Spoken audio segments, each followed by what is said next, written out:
ผิดไหมผมขอโทษนะผมผิดที่ผมใช้อารมณ์นนำหน้าเกินไป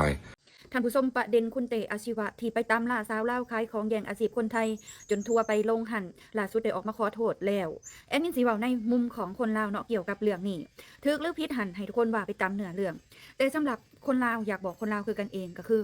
คนลาวทุกคนที่มาทำงานอยู่เมืองไทยต้องหูอาชีพสงวนก่อนเนาะอาชีพสงวนของคนไทยอย่าไปเฮ็ดพี่น้องอย่ารอจนเขามาไล่อย่ารอจนเขามาด่ามันเสียเกียรติเสียศักดิ์ศรีเสียเปรียบเรียบหนาเนาะอาชีพสงวนก็คืออาชีพสงวนและในอีกมุมหนึ่งในของคุณเตที่เขาออกมาไล่นะก็คือคุณเตกับแอคชั่นแทนเจ้าหน้าที่จริงๆเรื่องนี้แจ้งเจ้าหน้าที่ตำรวจอาจมาจัดการตามกฎหมายอาจจะผลักดันออกนอกประเทศหรือแบ็กลิสต์เนาะตามกฎหมายบ่ให้ขายของแย่งอาชีพของคนไทยแต่คุณเต้เพิ่นไปก็คือมีอารมณ์นำหนาเนาะไปว่านะผู้ใดปากดีเดี๋ยวตบปากแตกจังสินะเพราะว่าตอนนั้นมีคนไปร้องเรียนแล้วเนาะคนที่ไปร้องเรียนคุณเต้นะก็เป็นเจ้าหน้าที่สั่นสาวลาวคนนั้นอาจจะมีว่าจะปะทะกันกับเจ้าหน้าที่คนนั้นเนาะจนเจ้าหน้าที่คนนั้นกับบ่ทนก็เลยไปร้องเรียนคุณเต้อาชีวะคุณเต้ก็เลยเอาทีมงานลงมาเพื่อจัดการกับสาวลาวคนนั้นเองที่ว่ามันออกมาเป็นประเด็นทางสังคมเนาะหมายความว่าคุณเตอาชีวะนี่แอคชั่นเพื่อคนไทยแล้วก็ทำหน้าที่แทนเจ้าหน้าที่ตำรวจนั่นเองในมุมของคนลาวก็คือเก่าหั่นแหละพี่น้องผิดหรือถือจังใดอย่าไปเหตุอาชีพสงวนถึงแม้นคุณเตอาชีวะเพิ่นบ่ลงมาไล่มือนึงเจ้าหน้าที่ตำรวจก็จับได้ก็ถือผลักดันออกนอกประเทศได้ถือแบ็คลิสต์อีกเนาะหลายอย่างถือปั๊บไม้อีหยังนะอาจจะนะทุกคนนะฉะนั้นแล้วเฮ็ดในส่วนที่เฮาเฮ็ดได้ก็พอเนาะศึกษาข้อกฎหมายของบ้านเขาดีๆหลายคนมองว่าสิมาจับสิมาไล่เฮ็ดหยังในเมื่อคนลาวก็ไปทำมาหากินอย่างบริสุทธิ์บ่ได้ไปฆ่านั่นฆ่านี่เถื่อนแบบผิดกฎหมายอันนี้ก็ถูกต้องเนาะคือเจ้าบ่ได้มาเฮ็ดเถื่อนเจ้ามาหากินสุจริตแต่ให้หากินสุจริตบนพื้นฐานของอาชีพที่เขาอนุญาตให้บุคคลต่างดาวเฮ็ดได้บางคนบอกว่าเป็นหยังคือบ่เอิ้นคนไทยอยู่ลาวว่าต่างดาวซุมเจ้าอยากเอิ้นก็เอิ้นได้บ่มีไผว่าหยังเอิ้นได้แล้วก็ถูกต้องแล้วก็บ่ได้หยาบคายอีกเนาะมันเป็นสื่อเอิ้นทางการเอิ้นได้นะอยากเอิ้นก็เอิ้นได้แต่ว่าเขาก็นิยมกันเอิ้นต่างชาติเนาะเป็นแขกต่างชาตินักท่องเที่ยวคือสมมุติว่าคนลาวคนพม่าคนเขมรเขาก็สิเอิ้นต่างดาวต่างถิ่นต่างแดนนั่นแหละทุกคนคนลาวอยากเอิ้นไทยต่างชาติคนต่างชาติเอิ้นว่าต่างดาวก็เอิ้นได้บ่ได้ถือว่าหยาบคายเนาะเรื่องนี้อยากฝากคนลาวเฮาไว้ว่าใดๆคือให้เฮ็ดอาชีพสุจริตบนพื้นฐานอาชีพที่เขาอนุญาตให้เฮ็ดอย่าเฮ็ดอาชีพที่เขาสงวนไว้ให้สำหรับคนไทยประเทศลาวเฮาก็มีอาชีพสงวนกราบสบายดีและก็สวัสดีพ่อแม่พี่น้องทุกๆคนที่เข้ามาเบิ่งคลิปคอยเด้อพี่น้องเด้อคลิปนี้สิมาเว้าเกี่ยวกับพี่เต้อาชีวะหรือว่าเต้อาชีวะนะพี่น้องเนาะก็คือล่าสุดเนี่ยออกมาขอโทษแล้วเนาะเนื่องจากว่า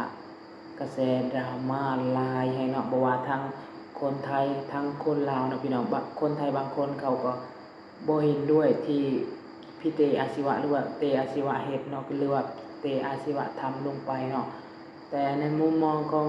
บางคนเขาก็บอกว่ามันถึกแล้วเพราะว่าเขามาญาติอาชีพของคนไทยนะพี่น้องเนาะญาติอาชีพสงวนของคนไทย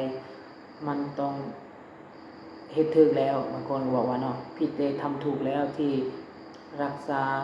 อาชีพสงวนของคนไทยเอาไว้ให้คนไทยทำไม่ให้ต่างดาวทำนะพี่น้องเนาะประมาณนี้นะส่วนที่เห็นด้วยเนี่ยส่วนที่บ่เห็นด้วยก็มีนะพี่น้องนะส่วนที่บ่เห็นด้วยเขาก็บอกว่าทำเกินไปเจ้าหน้าที่ก็มีตำรวจอีหยังนู่นนี่นั่นก็มีเยอะแยะทำไมไม่ไปแจ้งไปทำอย่างนี้ใช้ร่างกายอย่างประมาณนี้เนาะก็มีหมดนะพี่น้องเนาะก็บอกว่ามี2ทางนะพี่น้องนะบางคนก็เห็นด้วยบางคนก็บ่เห็นด้วยเนาะส่วนคนลาวแล้วส่วนหลายแล้วจะบ่เห็นด้วยเนาะเนื่องจากว่า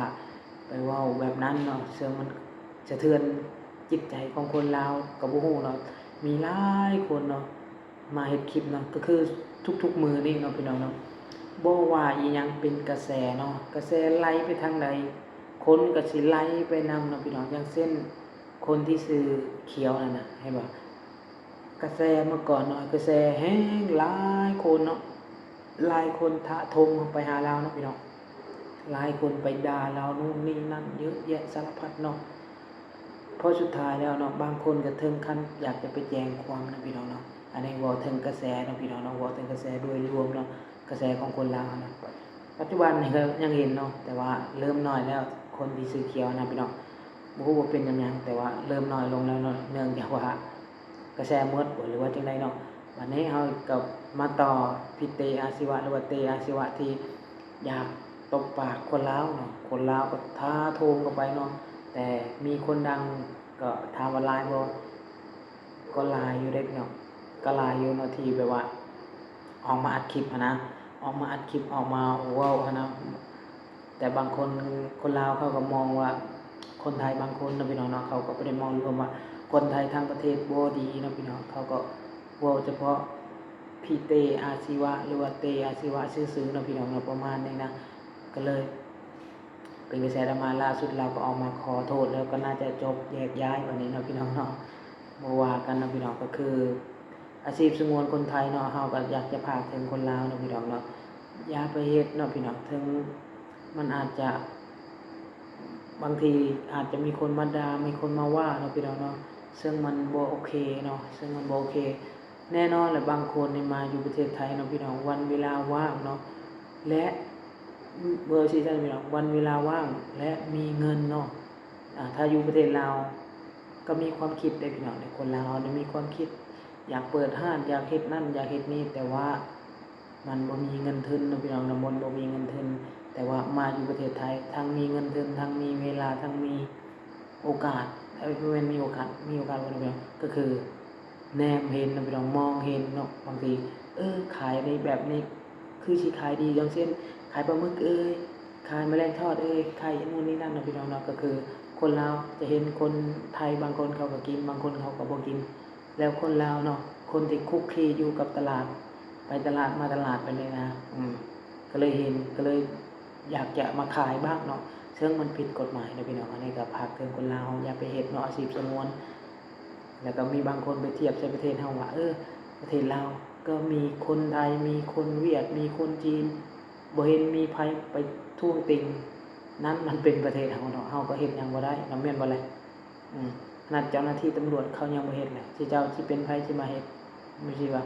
แต่อยู่ประเทศลาวมีบ่คนอย่างเช่นพี่กันจอมพลังมีบ่อยู่ประเทศลาวเฮาบ่มีอย่างเช่นอย่างเกินว่า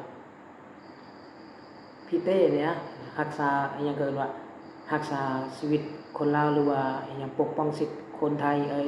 ปกป้องสิทธิ์คนไทยเนาะเป็นคนลาวเนาะปกป้องสิทธิ์คนไทยอยู่ลาวมีบ่คนที่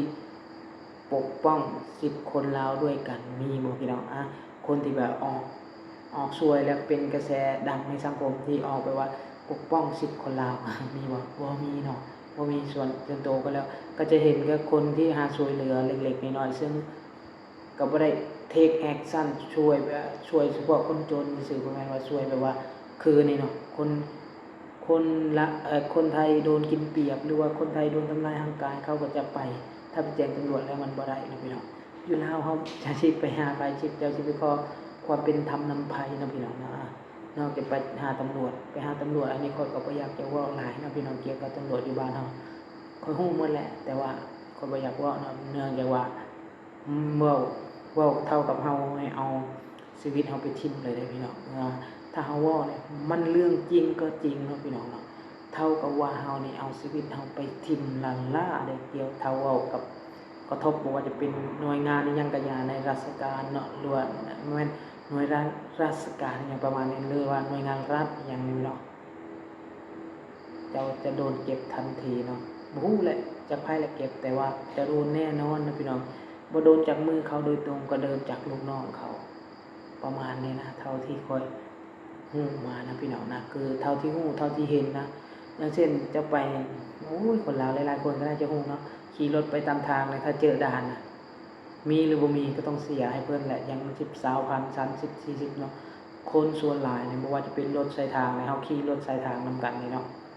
ไปปุ๊บยืนปั๊บหับปุ๊บไปบ่ตรวจบ่หยังยืนปุ๊บมาปุ๊บรถประชาชนธรรมดาก็อยากเคยนั่งมาหมดแล้วเคยเห็นกับตาแต่ว่าคนบ่ว่าประมาณนี้เนาะพี่น้องเนาะว่าหลายเรื่องแฮงที่เขาเลิกไปเนาะพี่น้องบ่ว่าหลายเนาะโอเคเนาะสำนี้เลยเนาะพี่น้องถ้ามาก็อย่าลืมกดไลค์กด Subscribe เพื่อเป็นกำลังใจให้ค่อยนำเด้อพี่น้องเด้อคลิปนี้ก็กราบขอบคุณขอบใจทุกคนที่เข้าไปเบิ่งแต่ต้นจนจบเนาะโอเคนะพี่น้องนะกดไลค์ให้แน่กดติดตามให้แน่นะพี่น้องเพื่อเป็นกำลังใจนะพี่น้องเนาะบ๊ายบาย